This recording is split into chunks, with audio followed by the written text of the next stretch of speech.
आपके question answer आ गए हैं चैप्टर 12 के ऑब्जर्विंग द स्काई। इसमें सबसे पहले fill in the blanks. A group of stars that appears to form a pattern in the sky is known as a constellation. A planet is closer to us than the star. Star से वो near या closure आप कुछ भी लिख सकते हैं, closure लिखेंगे तो वो ज़्यादा अप्रोप्रिएट आंसर होगा। The planet are also known as wandering stars. The pole stars define the north direction. Stars twinkle, stars जो हैं वो ल्यूमिनस होते हैं, वो ट्विंकल करते हैं, बट प्लैनेट्स जो हैं वो ट्विंकल नहीं करते क्योंकि वो खुद ल्यूमिनस नहीं है, खुद की कोई लाइट नहीं है। Match the following. A constellation visible in winters. Winters में आपको कौन सा कॉन्स्टलेशन दिखाई देता है? ओरियन। द मॉर्निंग स्टार आप किसे कहते हैं? वीनस एंड मर्क्यूरी को। A constellation visible in spring, जो आपको स्प्रिंग में दिखाई देता है, Ursa Minor. The brightest object in the night sky. Night sky में ब्राइटेस्ट ऑब्जेक्ट आपका क्या होता है? मून होता है, जो कि हमारी नेचुरल सैटेलाइट है। A star of average brightness, ऐसा कौन सा स्टार है जिसकी एवरेज ब्राइटनेस है? वो है आपका सन। देन है tick the correct option. The planet that can be sometime seen in the evening sky even with the unaided eye, वो आपका क्या है? Mercury. The two stars at the top of Ursa Major, वो आपके कौन से हैं? पॉइंटर्स कहलाए जाते हैं वो। The Cassiopeia is a constellation visible in autumn, ये आपको ऑटम में दिखाई देता है। आपको जो विंटर में दिखाई देता है वो ओरियन है, और आपको स्प्रिंग में कौन से दिखाई देते हैं? Ursa Minor and Ursa major.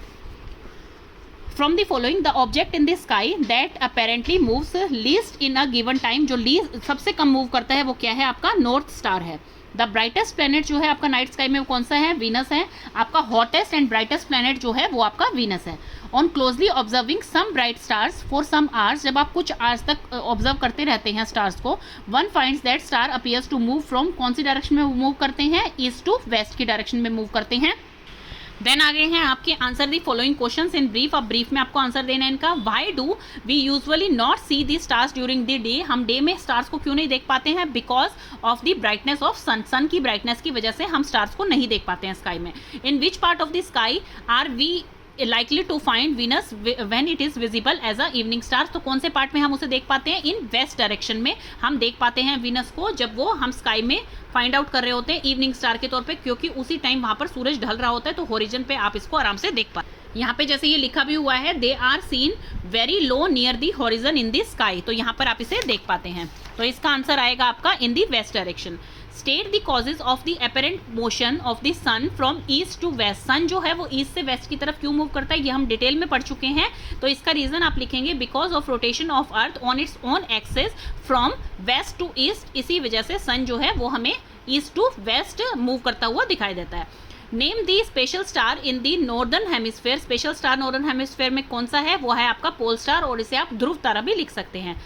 Why has it been useful for travelers? ये ट्रेवलर्स के लिए यूजफुल क्यों है? Because it remains fixed in north direction, क्योंकि ये एक स्टेशनरी आप माना जाता है और एक फिक्स्ड ऑब्जेक्ट माना जाता है आपके नॉर्दर्न डायरेक्शन में, इसीलिए ट्रेवलर्स इसे यूज कर। जैसे ये इसमें लिखा हुआ है, this star unlike other stars appear to remain fixed at one place, एक जगह पर फिक्स रहता है, इसी वजह से ट्रेवलर इसे यूज करते हैं, और ये कौन सी डायरेक्शन डिफाइन करता है? North direction. तो ये आपके क्वेश्चन आंसर फिनिश हो गए स्टूडेंट्स।